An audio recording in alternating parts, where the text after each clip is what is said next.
الحمد لله نحمده ونستعينه ونستغفره ونؤمن به ونتوكل عليه ونعوذ بالله من شرور أنفسنا ومن سيئات أعمالنا من يهده الله فلا مضل له ومن يضلله فلا هادي له وأشهد أن لا إله إلا الله وحده لا شريك له وأشهد أن محمدا عبده ورسوله أما بعد فإن خير الحديث كتاب الله وخير الهدي هدي محمد صلى الله عليه وسلم وشر الأمور محدثاتها وكل محدثة بدعة وكل بدعة ضلالة وكل ضلالة في النار. أعوذ بالله من الشيطان الرجيم. بسم الله الرحمن الرحيم. يا أيها الذين آمنوا اتقوا الله حق تقاته ولا تموتن إلا وأنتم مسلمون. يا أيها الناس اتقوا ربكم الذي خلقكم من نفس واحدة وخلق منها زوجها وبث منهما رجالا كثيرا ونساء واتقوا الله الذي تساءلون به والأرحام إن الله كان عليكم رقيبا. يا أيها الذين آمنوا اتقوا الله وقولوا قولا سديدا يصلح لكم أعمالكم ويغفر لكم ذنوبكم ومن يطع الله ورسوله فقد فاز فوزا عظيما. وقال الله تبارك وتعالى في موضع آخر الذين آمنوا ولم يلبسوا إيمانهم بظلم أولئك لهم الأمن وهم مهتدون. محترم حاضرین جمعہ، تمام طرح کی حمد و ثنا کبریائی اور بڑائی کے لائق صرف اور صرف اللہ تبارک و تعالی کی ہی ذات ہے، جو ہم سب کا خالق ہے، رازق ہے، مالک ہے. وہ اپنی ذات میں، صفات میں تنہا ہے. صرف اور صرف وہی عبادت کے لائق ہے، اس کا کوئی شریک نہیں، اس کا کوئی پارٹنر نہیں. وہ تنہا ہے اور وہی ہم سب کا رب ہے. درود و سلام ہو تمام انبیاء اکرام علیہم الصلوات والسلام کے اوپر، خصوصاً ہمارے اور آپ کے نبی خاتم النبیین سید المرسلین محمد رسول اللہ صلی اللہ علیہ وسلم کے اوپر، ان کے آل و اولاد، ازواج مطہرات، صحابہ اکرام رضوان اللہ علیہم اجمعین کے اوپر، بعد کے آنے والے تابعین، تبع تابعین، سلف صالحین، فقہاء اور محدثین رحمہم اللہ کے اوپر، جن کی وجہ سے اسلام ہم تک پہنچا ہے. میرے اسلامی بھائیوں، اللہ تبارک و تعالی نے ہم سب کو اس روئے زمین پر صرف اور صرف اپنی عبادت کرنے کے لیے پیدا کیا ہے. ہماری اور آپ کی پیدائش، انسان و جناتوں کی پیدائش کا مقصد یہ ہے کہ یہ انسان اور جنات جب اس روئے زمین پر جائیں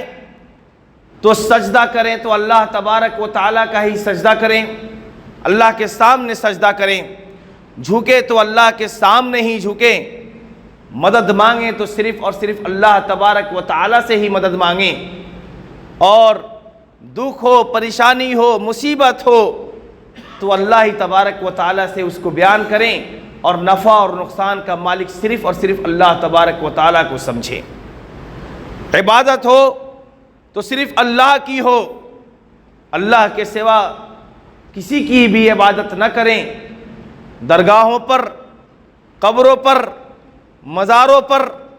یا پیر و مرشد کے چکر میں پڑھ کر کے اللہ کے ساتھ کسی کو شریک نہ کریں اور صرف اللہ تبارک و تعالیٰ کو ہی اپنا رب سمجھیں۔ یہی ہماری انسانوں کی اور جناتوں کی پیدائش کا مقصد ہے۔ اللہ تبارک و تعالیٰ نے اس کو واضح انداز میں قرآن کریم کے اندر بیان کیا کہ وَمَا خَلَقْتُ الْجِنَّ وَالْإِنسَ إِلَّا لِيَعْبُدُونَ، کہ میں نے انسانوں اور جناتوں کو صرف اور صرف اپنی عبادت، اپنی وحدانیت کا اقرار کرنے کے لیے پیدا کیا ہے۔ حضرت عبداللہ ابن عباس رضی اللہ تعالی عنہما، جن کو ترجمان القرآن کہا جاتا ہے، امام المفسرین کہا جاتا ہے، وہ اس آیت کی تفسیر میں فرماتے ہیں کہ کل ما ورد من القرآن، کل ما ورد فی القرآن عن العبادہ فمعناها التوحید، کہ قرآن کے اندر عبادت کا لفظ جو قرآن کے اندر جہاں کہیں بھی آیا ہے اس سے مراد توحید ہے، اللہ کی وحدانیت کا اقرار ہے۔ اور ظاہر سی بات ہے جب تک انسان اللہ کے توحید میں اللہ کو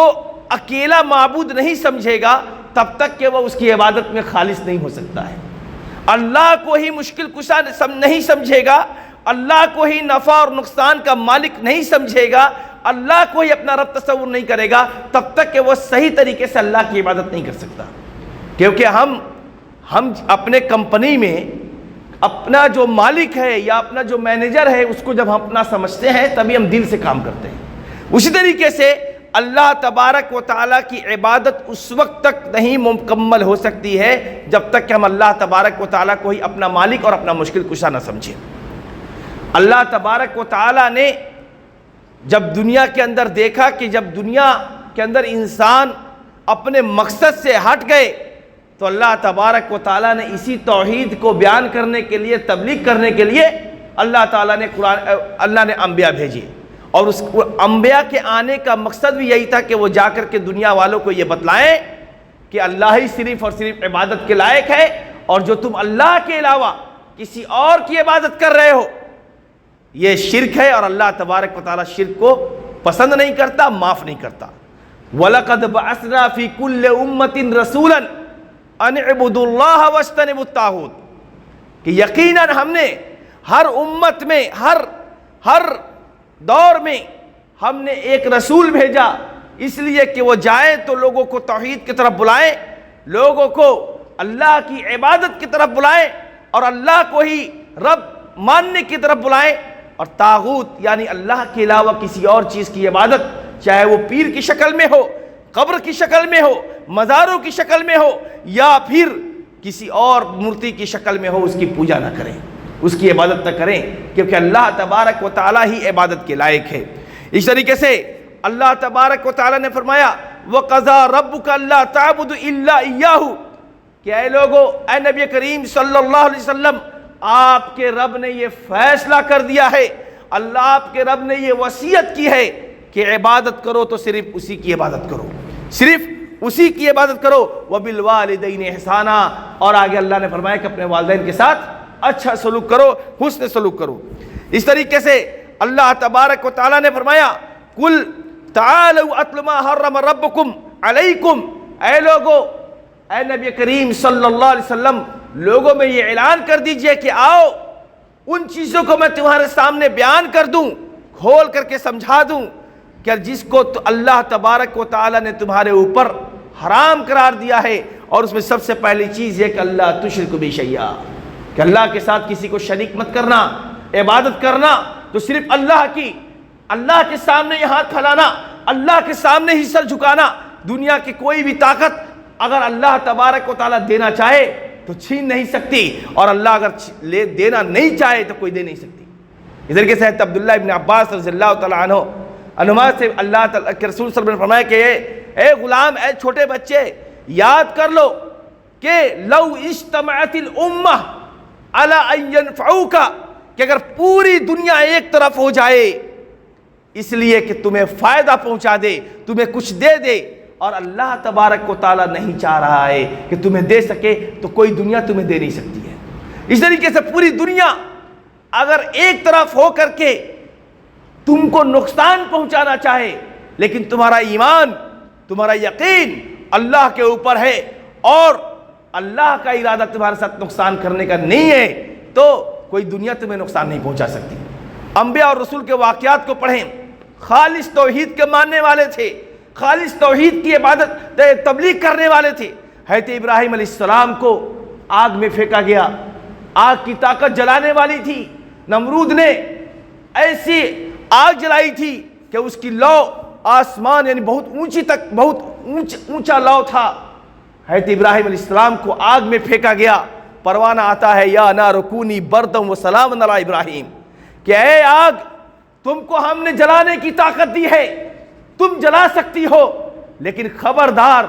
آج تم جلانا مت۔ میرا توحید کا سپاہی، توحید کا علمبردار، توحید کی تبلیغ کرنے والا میرا خلیل اس آگ میں ہے، آج تم ہمارے ابراہیم پر، ہمارے خلیل پر تو ایسی ٹھنڈی ہو جا، سلامتی والی ٹھنڈی ہو جا۔ مفسرین کہتے ہیں کہ اگر اللہ تبارک و تعالیٰ سلامن کا لفظ اس آیت میں نہیں ذکر کرتا تو آگ اتنی ٹھنڈی ہو جاتی کہ ابراہیم علیہ السلام ٹھنڈ کی وجہ سے مر جاتے۔ دنیا نے دیکھا، نمرود نے دیکھا، سارے قبیلے والوں نے دیکھا کہ آگ کے اندر ابراہیم علیہ السلام ایسے ہیں جیسے کسی پارک میں بیٹھے ہوئے ہیں۔ کیوں؟ کیونکہ پوری دنیا بھی اگر ایک طرف ہو جائے اور نقصان پہنچانا چاہے تو اللہ نہیں چاہ رہا ہے تو کوئی نقصان نہیں پہنچا سکتے۔ حضرت نوح علیہ السلام کے واقعہ کو پڑھ لیں، کشتی کو لے کر کے چل پڑے ہیں، آسمان سے بارش اور زمین سے فوارے اٹھ پڑے ہیں، زمین جل تھل ہے، پانی ہے، اور ایک کشتی ہے لکڑی کی کشتی میں حضرت نوح علیہ السلام اس میں بیٹھے ہوئے ہیں اور اپنے ماننے والوں کے ساتھ ہیں۔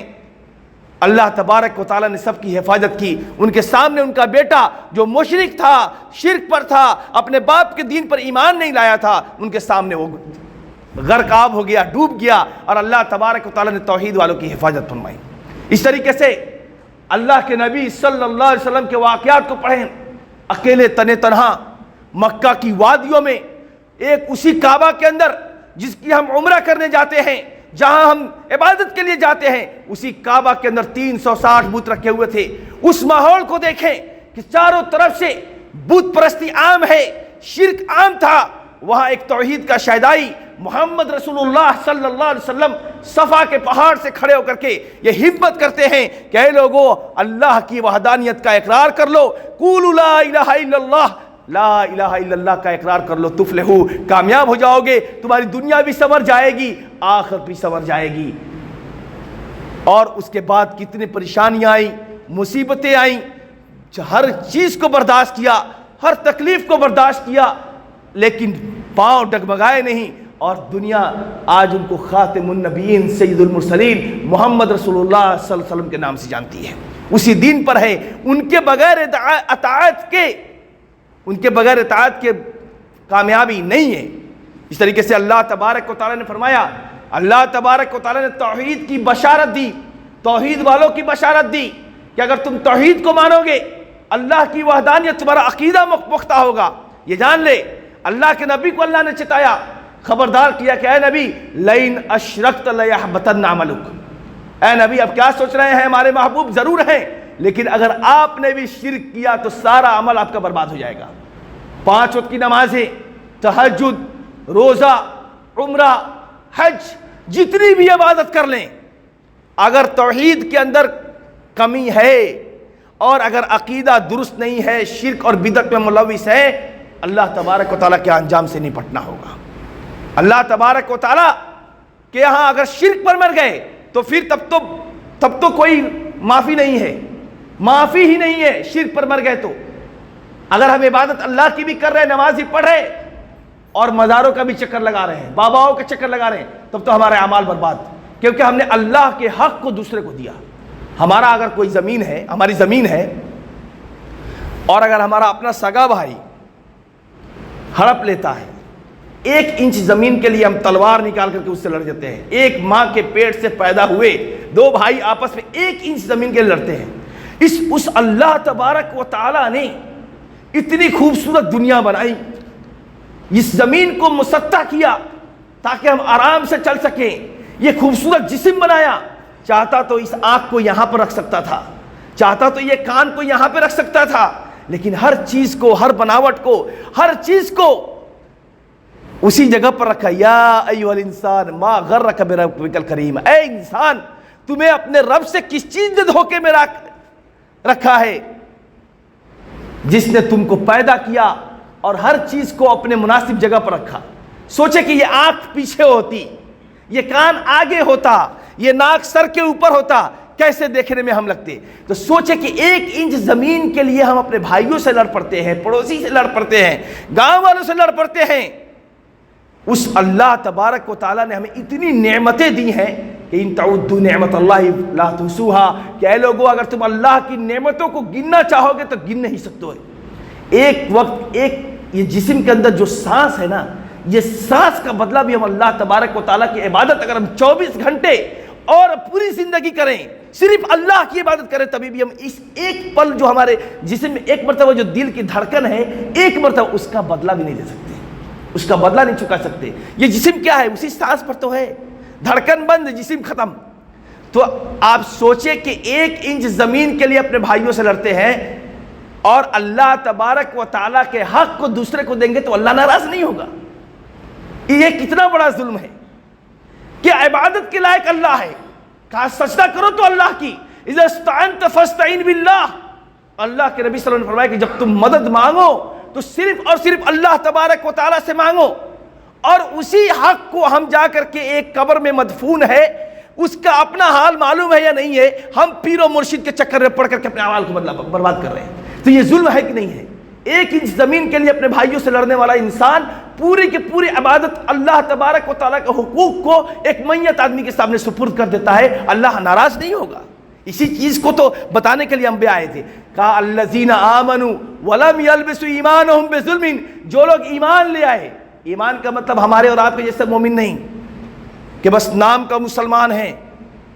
کبھی کلمہ شہادت پڑھتے ہیں یا نہیں پڑھتے ہیں، اس کے تقاضے کو پورا نہیں کرتے۔ ایمان کا مطلب جس نے اپنے رب کے اوپر دل زبان سے اقرار کیا، اپنے رب کو دل میں بسا لیا، اور رب جو چاہتا ہے وہی کرتا ہے، جب رب جو نہیں چاہتا وہ نہیں کرتا ہے، یہ ایمان ہے۔ الذین آمنوا ولم یلبسوا ایمانہم بظلم، اور اپنے ایمان کے ساتھ ظلم کو نہیں ملایا۔ یہ آیت جب نازل ہوئی، صحیح بخاری کی روایت ہے، سارے صحابہ بے چین ہو گئے، پریشان ہو گئے، ہم میں سے کون ہے جو ظلم نہیں کرتا؟ ظلم کا مطلب کیا ہے؟ تھوڑی تھوڑی بات پر کسی سے لڑ لینا، یعنی کہ کسی کا حق کو دوسرے جگہ پر رکھ دینا، کسی چیز کو جس کا حق ہے اور اس کو اٹھا کر کے کسی دوسری جگہ پر رکھ دینا، یہی تو ظلم ہے۔ کہا کہ کون ہے جو ہم لوگوں میں سے ظلم نہیں کرتا؟ دوڑے دوڑے آئے اللہ کے نبی صلی اللہ علیہ وسلم، آیت آ گئی ہے، پریشان ہو گئے کہ ایمان والے ہیں لیکن ایمان میں تو ظلم ہے،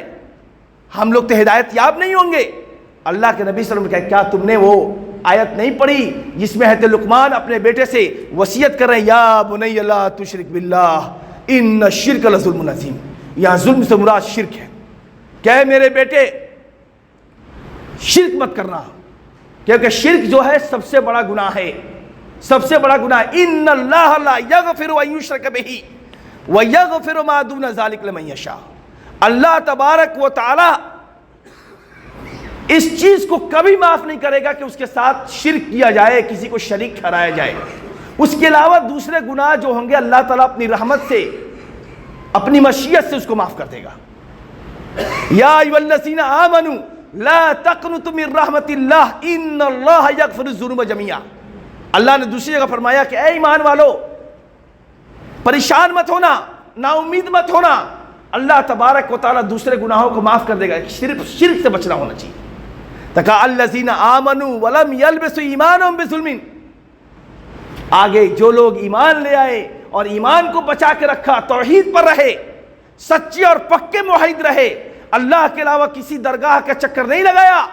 اللہ کے سامنے سجدہ کیا، کسی درگاہ کے سامنے جا کر کے ہاتھ نہیں پھیلایا، کسی قبر والے سے مرادیں نہیں مانگی، اللہ کو ہی نفع اور نقصان کا مطلب سمجھا، اولئک لہم الامن، ان کے لیے دنیا کے اندر بھی امن و سکون ہے، اور آخرت میں بھی وہ مامون رہیں گے۔ پل صراط پر جب لوگ دوڑیں گے اور ایمان کی روشنی ہوگی، توحید کی روشنی ہوگی، اور اس توحید کی روشنی پل صراط کیا ہے؟ بال سے بھی زیادہ باریک اور تلوار سے بھی زیادہ تیز دھاردار، اور رات بالکل اندھیرا، گھٹاٹوپ اندھیرا، جہاں انسان کا ایک ہاتھ دوسرے ہاتھ نہیں دکھائی دیں گے، ویسے اندھیری رات ہوگی۔ اور اندھیری رات میں اس پورے صراط پر انسان گزرے گا اپنے اعمال کی بنیاد پر۔ تصور کریں کہ بال سے بھی زیادہ باریک، تلوار سے بھی زیادہ سخت، نیچے جہنم کی وادیاں، اور اللہ کہے گا کہ اب اس پر سے گزرو۔ وہاں ایمان والے جو ہوں گے، توحید والے جو ہوں گے، عقیدہ مضبوط ہوگا، اللہ کو ہی سب کچھ اپنا ماننے والے ہوں گے، شرک سے خود کو بچایا ہوگا، وہ دوڑتے ہوئے وہاں سے ایمان کی روشنی میں نکل جائیں گے۔ اور جن لوگوں نے شرک کیا ہوگا وہیں پر وہ کٹ کر کے نیچے گریں گے۔ تو کہا کہ اولئک لہم الامن، ان کے لیے ہی امن و سکون ہے، اور وہم مہتدون، یہی لوگ ہدایت یاب ہیں، یہی لوگ ہدایت یاب ہیں۔ حضرت عبادہ بن ثابت رضی اللہ تعالیٰ عنہ بیان فرماتے ہیں، قال رسول اللہ صلی اللہ علیہ وسلم، کہ اللہ کے رسول صلی اللہ علیہ وسلم نے ارشاد فرمایا، من شہد اللہ الہ الا اللہ وحدہ لا شریک لہ، کہ جس کسی نے بھی یہ گواہی دی کہ اللہ کے سوا کوئی معبود برحق نہیں، صرف اور صرف اللہ تبارک و تعالی ہی عبادت کے لائق ہے، اس کا کوئی شریک نہیں۔ اور گواہی کس چیز کی دی جاتی ہے؟ جس کے وجود پر کامل یقین ہو، یہ یقین ہو کہ اللہ موجود ہے۔ اور گواہی صرف یہ نہیں کہ بس زبان سے کیا، نہیں، یہاں گواہی سے مطلب یہ ہے کہ زبان سے گواہی دی، دل میں اللہ کو بسایا، اور اللہ جو چاہتا ہے وہ عمل کیا۔ اللہ چاہتا ہے کہ ہمارا عقیدہ درست ہو، ہم نماز پڑھیں، نماز پڑھتا ہے، اللہ توحید کے تقاضے کو پورا کیا، شرک سے خود کو محفوظ رکھا، شرک سے خود کو محفوظ رکھا۔ وَأَنَّ مُحَمَّدًا عَبْدُهُ وَرَسُولُهُ، اور محمد صلی اللہ علیہ وسلم اس کے بندے اور اس کے رسول ہیں۔ اس بات کی بھی گواہی دی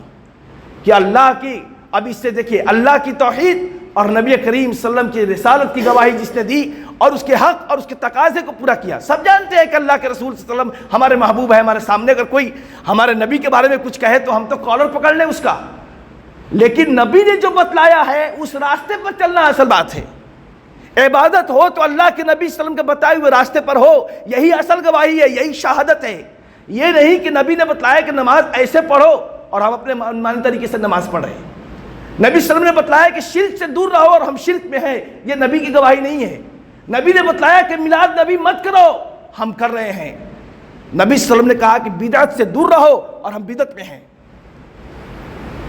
اس لیے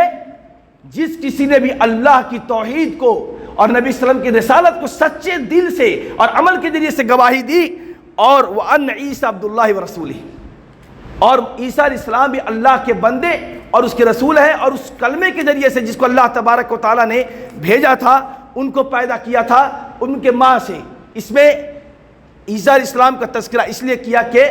یہود ہے تو عیسیٰ علیہ السلام کو نعوذ باللہ بہت برا بھلا کہتے ہیں، اور عیسائی جو کرسچن لوگ ہیں وہ عیسیٰ علیہ السلام کو رب مانتے ہیں کہ یہی اللہ ہے، کہ اللہ کی شکل میں یہ آدمی اللہ کا بیٹا ہے، کہ اللہ کا بیٹا پیدا ہوا ہے۔ لیکن مسلمان کا عقیدہ یہ ہے کہ حضرت عیسیٰ علیہ السلام اللہ کے رسول تھے، اور اللہ تبارک و تعالیٰ نے ان کو بنا باپ کے پیدا کیا تھا۔ جیسے حضرت آدم علیہ السلام کو بنا ماں باپ کے پیدا کیا، ویسے ہی حضرت عیسیٰ علیہ السلام کو اللہ تبارک و تعالیٰ نے بنا باپ کے پیدا کیا۔ یہ ہمارا اور آپ کا عقیدہ ہونا چاہیے اور ہے۔ اور یہ بھی گواہی دے کہ جنت حق ہے، جنت موجود ہے، توحید پر رہیں گے تو جنت میں جائیں گے، نیک رہیں گے تو جنت میں جائیں گے۔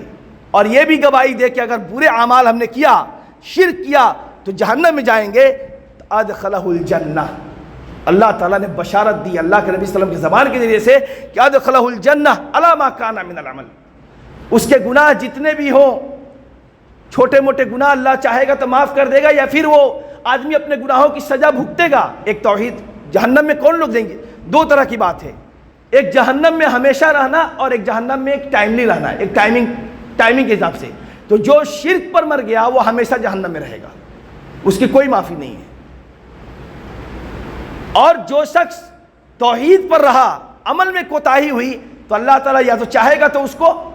معاف کر دے گا، یا پھر وہ جہنم میں جائے گا، وقتی طور پر اپنی سزا بھگتے گا، پھر اللہ تبارک و تعالیٰ اس کو جنت میں داخل کرے گا۔ یہ بات ہوئی۔ تو بشارت اللہ کے نبی صلی اللہ علیہ وسلم نے دی کہ اگر تم نے گواہی سچے من سے دیا کہ اللہ اور اس کے رسول اللہ تبارک و تعالیٰ کو ہی اپنا معبود مانا اور نبی کریم صلی اللہ علیہ وسلم کی شریعت پر اسلام ایمان لے آئے اور گواہی دی، اس کے تقاضے کو پورا کیا، توحید پر رہے، تو اللہ تبارک و تعالیٰ اسے جنت میں داخل کرے گا۔ اس طریقے سے صحیح بخاری اور مسلم کی حدیث ہے فَإِنَّ اللَّهَ حَرَّمَ عَلَى النَّارِ، جو شخص یہ کہتا ہے کہ لا الہ الا اللہ، اس بات کی گواہی دیتا ہے کہ اللہ کے سوا کوئی معبود برحق نہیں، یعنی اللہ کو ہی اپنا معبود سمجھتا ہے اور درگاہوں اور پیر و مرشد کے چکر میں نہیں پڑتا، شرک سے خود کو بچاتا ہے، تو اس کے اوپر اللہ تبارک و تعالیٰ نے جہنم کو حرام کر دیا ہے۔ یہ بشارت ہے توحید والوں کو۔ حضرت ابو سعید خدری رضی اللہ تعالیٰ نے بیان فرماتے ہیں کہ نبی کریم صلی اللہ علیہ وسلم نے فرمایا کہ موسیٰ علیہ السلام نے اللہ تعالیٰ سے کہا کہ اے اللہ کچھ ایسی بات ہمیں بتلائیے جس کو میں ایک دعا سکھلائیے کہ جو میں صرف اسپیشل میرے لیے میں پڑھوں اور میں یاد کروں۔ تو اللہ تعالیٰ نے کہا قل یا موسیٰ لا الہ الا اللہ، اے موسیٰ لا الہ الا اللہ پڑھو، ذکر و اذکار کرنا ہی ہے، سب سے بہترین ذکر و اذکار کیا ہے؟ لا الہ الا اللہ ہے۔ تو موسیٰ علیہ السلام نے کل عبادک یقولون ھذا، اے اللہ یہ تو سارے تمہارے بندے کہتے ہیں، میرے لیے اسپیشل کہاں رہا؟ وہ حضرت موسیٰ علیہ السلام کچھ الگ دعا مانگ رہے تھے کہ ہم کو اسپیشل نبی ہے ہمارے لیے ہو، سارے دعا۔ تو اللہ تبارک و تعالیٰ نے کہا کہ یا موسیٰ لو ان السماوات السبع وعامرہن غیری، اے موسیٰ اگر ساتوں آسمان اور اس میں جتنی بھی چیزیں ہیں، چاند ستارے فرشتے ساری چیزیں، صرف میں مجھ کو چھوڑ کر، یعنی مجھ کو چھوڑ کر اللہ کو چھوڑ کر ایک ترازو میں، اور زمین کے اندر جتنی بھی چیزیں ہیں سب کو ایک ترازو میں رکھ دو، اور صرف لا الہ الا اللہ کو ایک ترازو میں رکھ دو، تو وہ پلڑا بھاری ہو جائے گا جس میں لا الہ الا اللہ ہے۔ یعنی یہ اتنا وزندار کلمہ ہے، اور اگر کوئی بندہ اس پر عمل کرتا ہے اور اس کو مانتا ہے تو اللہ کے نزدیک اس کی اہمیت اتنی ہے کہ اس کے سامنے زمین آسمان کچھ بھی نہیں ہے۔ یعنی ہمارا عقیدہ اگر درست ہے تو اللہ تبارک و تعالیٰ کے نزدیک زمین و آسمان سب سے زیادہ محبوب ہے وہ شخص۔ یہ اللہ کے نبی صلی اللہ علیہ وسلم نے بشارت دی۔ سنن ترمذی کی روایت ہے، حضرت انس رضی اللہ تعالیٰ عنہ بیان فرماتے ہیں کہ میں نے نبی کریم صلی اللہ علیہ وسلم کو فرماتے ہوئے سنا کہ اللہ تبارک و تعالیٰ فرماتا ہے یا ابن آدم لو آتیتنی بقراب الارض خطایا ثم لقیتنی لا یشرک بی شیئا لاتیتها بقرابها مغفرتا، اے ابن آدم، اے لوگو، اے انسانوں، اگر تم میرے پاس اس حال میں آئے کہ تمہارے پاس پورے زمین کے برابر بھی گناہ ہے تمہارے پاس اور شرک نہیں ہے، اس میں صرف شرک نہیں ہے، تم آؤ گے تو میں تمہارے سارے گناہ کو معاف کر دوں گا۔ یہ بشارت ہے شرک سے بچنے والوں کے لیے۔ قیامت کے دن ایک آدمی آئے گا، اس کے سامنے اللہ تبارک و تعالیٰ 70 رجسٹر کھول کے رکھیں گے، اللہ کے رسول کی حدیث ہے، اور اس کے اندر صرف اس کے گناہ کا ذکر ہوگا، صرف گناہ ہوگا اس میں۔ اللہ تبارک و تعالیٰ کہے گا کہ بتاؤ اس میں کوئی ایسا گناہ ہے جو تم نے نہیں کیا اور ہمارے فرشتوں نے لکھ دیا ہو؟ وہ دیکھے گا، کہے گا اے اللہ اس کے میں جتنے بھی گناہ ہیں 70، ایک ایک صفحہ اس کا 70 رجسٹر، جتنی دور آپ کی نگاہ جاتی ہے اتنے بڑے بڑے اس کے صفحہ ہوں گے، کاغذ ہوں گے، اس میں صرف گناہ لکھا ہوا ہے، 70 رجسٹر ہیں ایسے۔ کہ اے اللہ اس میں جتنے بھی تم نے باتیں ہیں، جتنے بھی گناہ ہیں سب میں نے کیا ہے۔ کہا کہ بتاؤ تمہارے ساتھ کیا ہوگا؟ کہا اللہ میں کیا کر سکتا ہوں؟ پھر اللہ کہے گا کہ تمہارے پاس ایک نیکی ہے۔ کہے گا پھر وہ حدیث بطاقہ کے نام سے یہ حدیث مشہور ہے، ایک پرچی نکلے گی جو کارڈ ہوگا، وزٹنگ کارڈ کی ٹائپ کا، جس میں کارڈ ہوتے ہیں نا ویسا بزنس کارڈ، اس پر لکھا ہوگا لا الہ الا اللہ۔ اللہ تعالیٰ کہے گا کہ اللہ رب العزت یہ 70 رجسٹر جس میں صرف گناہ ہے اور یہ چھوٹا سا پرچہ اتنا بڑا، اس کی کیا اہمیت اس کے سامنے؟ اللہ تبارک و تعالیٰ اس کے سامنے ہی میزان عدل پر، ترازو پر ایک طرف 70 رجسٹر کو رکھے گا اور دوسری طرف یہ چھوٹا سا پرچہ رکھے گا۔ یہ پرچہ والا ترازو کا پلڑا بھاری ہو جائے گا۔ کہے گا کہ اس توحید کی برکت سے، اس لا الہ الا اللہ کی برکت سے تم نے شرک، یہ رجسٹر میں گناہ ہے تمہارے لیکن اس میں شرک نہیں ہے، اس لیے اس توحید کی برکت سے میں تمہیں معاف کرتا ہوں اور تم کو جنت میں بھیجتا ہوں۔ یہ توحید کی فضیلت ہے، اور اسی توحید کی فضیلت کے بنیاد پر وہ حدیث بھی ہے جس کے اندر ہے کہ اللہ کے رسول نے فرمایا کہ 70,000 لوگ میری امت کے لوگ بنا حساب و کتاب کے جنت میں داخل ہو جائیں گے۔ تو کہنے کا مطلب یہ ہے کہ میرے بھائیوں، توحید کو مضبوط کریں، اللہ تبارک و تعالیٰ کو ہی مشکل کشا سمجھیں، عبادت کریں تو اللہ کی، مانگیں تو اللہ سے، سر جھکائیں تو صرف اللہ کے سامنے۔ یہ جو ہمارے سامنے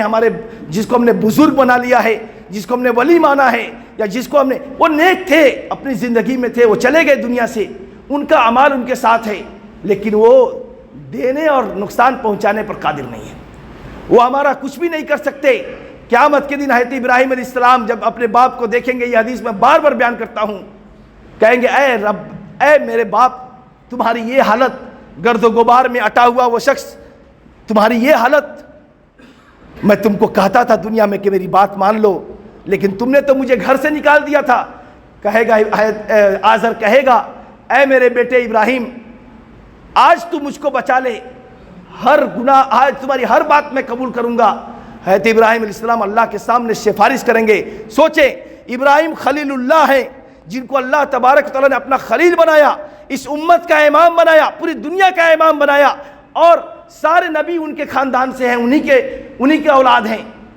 حضرت ابراہیم خلیل اللہ جب سفارش کریں گے اللہ کے سامنے کہ اے اللہ، تو نے ہم سے وعدہ کیا تھا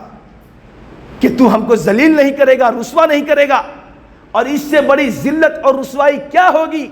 کہ میرا باپ، صحیح مسلم کی حدیث ہے، میرا باپ جہنم میں جا رہا ہے، یہ اتنا ذلیل ہو رہا ہے۔ اللہ تعالیٰ کہے گا اے ابراہیم، انی حرمت الجنہ علی المشرکین، اے ابراہیم تم کیا سوچ رکھے ہو، میں نے جنت کو مشرکوں پر حرام قرار دیا ہے۔ اور ابراہیم علیہ السلام کے سامنے ہی ان